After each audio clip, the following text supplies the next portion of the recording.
Pernah nggak sih kalian lihat ke langit malam terus kepikiran, ini semua asalnya dari mana sih? Realitas itu sebetulnya apa?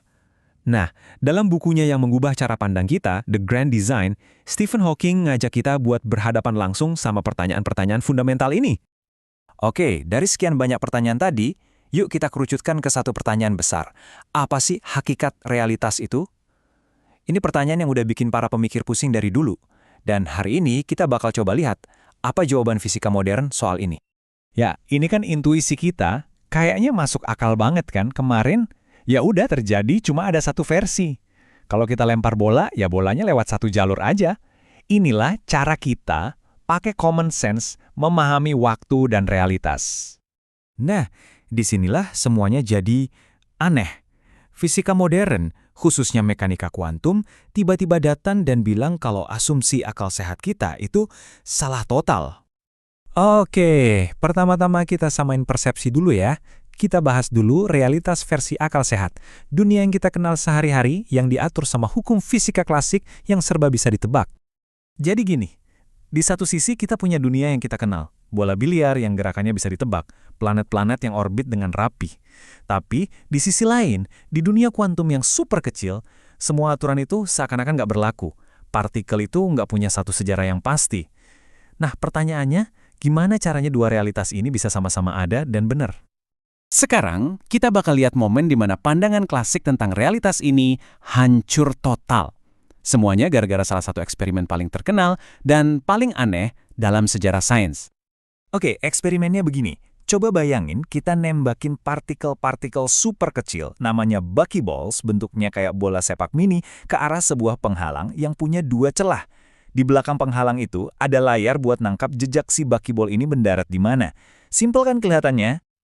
Oke, skenario pertama. Kalau kita tutup satu celah, jadi cuma ada satu celah yang kebuka. Hasilnya persis seperti yang kita duga. Buckyball-nya lewat celah itu, terus ngebentuk satu gumpalan di layar di belakangnya. Logis banget kan? Nggak ada yang aneh. Nah, disinilah logika kita mulai diuji. Waktu kedua celah dibuka, kita bukannya dapat dua gumpalan. Malah, yang muncul itu pola garis-garis terang dan gelap. Ini namanya pola interferensi, sesuatu yang harusnya cuma bisa dibikin sama gelombang, kayak ombak di air, bukan partikel padat. Seolah-olah entah gimana, tiap buckyball itu lewat kedua celah secara bersamaan. Coba deh renungin ini. Ini poin kuncinya. Garis-garis gelap itu artinya di situ nggak ada buckyball yang mendarat. Pikirin baik-baik. Dengan ngebuka celah kedua, kita malah bikin partikel nggak bisa nyampe ke tempat-tempat yang tadinya bisa mereka capai. Gimana ceritanya? Ini benar-benar menentang semua logika. Buat ngejelasin paradoks gila ini, jelas kita butuh ide yang benar-benar baru yang radikal tentang cara kerja alam semesta. Dan ide itu datang dari seorang fisikawan jenius, Richard Feynman. Dan kalau kalian sekarang rasa sedikit bingung, tenang aja, kalian nggak sendirian. Feynman sendiri pernah bilang, kayaknya saya bisa bilang dengan yakin kalau nggak ada seorang pun yang paham mekanika kuantum. Jadi yuk, kita coba selami keanehan ini bareng-barang. Idenya Feynman tuh begini, sebuah partikel itu nggak cuma lewat satu jalur dari titik A ke B. Enggak, partikel itu justru lewat setiap jalur yang mungkin ada, semuanya, pada saat yang bersamaan. Coba bayangin kita lempar bola. Menurut Feynman, bola itu secara simultan mantul dari langit-langit, lewat kolong meja, bahkan mampir ngelilingin bulan dulu sebelum nyampe. Semua sejarah perjalanan ini terjadi barengan. Implikasinya, gila-gilaan. Kalau satu partikel aja begitu, berarti seluruh alam semesta, yang kan isinya partikel semua, juga begitu. Artinya apa?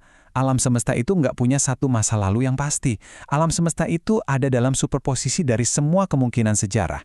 Dan anehnya lagi, tindakan kita mengamati alam semesta sekarang itu seolah-olah memaksa salah satu sejarah itu untuk jadi kenyataan. Artinya, observasi kita hari ini ikut membentuk apa yang terjadi di masa lalu. Oke, jadi kalau masa lalu itu nggak pasti dan partikel bisa ada di mana-mana sekaligus, terus apa dong artinya nyata?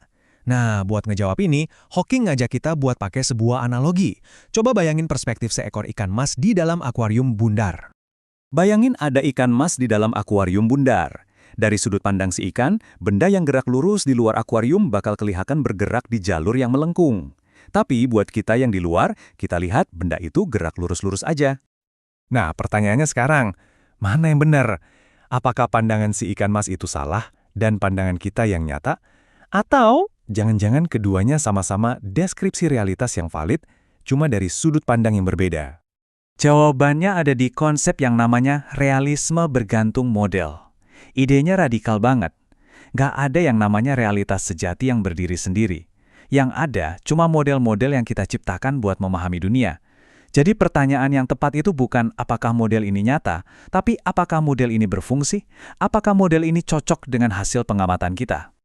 Terus model yang bagus itu yang kayak gimana? Nah, ada beberapa kriteria. Model itu harus elegan, simpel, terus harus bisa ngejelasin semua hasil observasi kita. Dan yang paling penting, model itu harus bisa membuat prediksi yang bisa diuji kebenarannya, atau bahkan disalahkan. Maksudnya harus ada cara untuk ngebuktiin kalau model itu salah. Kalau nggak bisa diuji, ya itu bukan sains namanya.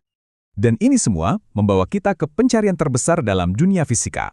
Harapan buat nemuin satu model tunggal, satu teori pamungkas yang bisa menjelaskan segalanya di alam semesta. Kandidat terkuat saat ini namanya M-teori. Tapi uniknya, M-teori ini bukan satu teori tunggal. Dia lebih mirip kayak keluarga besar dari berbagai teori yang saling tumpang tindih. Masing-masing teori ini ngejelasin bagian alam semesta di kondisi yang beda-beda. Analogi paling pas itu kayak peta dunia. Kita kan nggak bisa gambar seluruh permukaan bumi yang bulat ke dalam satu peta datar tanpa distorsi kan? Makanya kita pakai banyak peta yang saling melengkapi. Nggak ada satu peta atau satu teori tunggal yang bisa berlaku di semua situasi. Tapi kalau digabungin, semuanya bisa ngasih gambaran yang lengkap. Konsep ini pas banget kan sama ide realisme bergantung model tadi. Dan akhirnya, ini membawa kita kembali ke pertanyaan yang paling dasar dari semuanya. Fisika modern mungkin sebentar lagi bisa menjelasin bagaimana alam semesta ini ada. Tapi pertanyaan sesungguhnya dari desain agung ini adalah, bisakah fisika menjelaskan mengapa ada sesuatu dan bukannya kehampaan? Nah, itu dia pertanyaan besar yang tersisa untuk kita renungkan.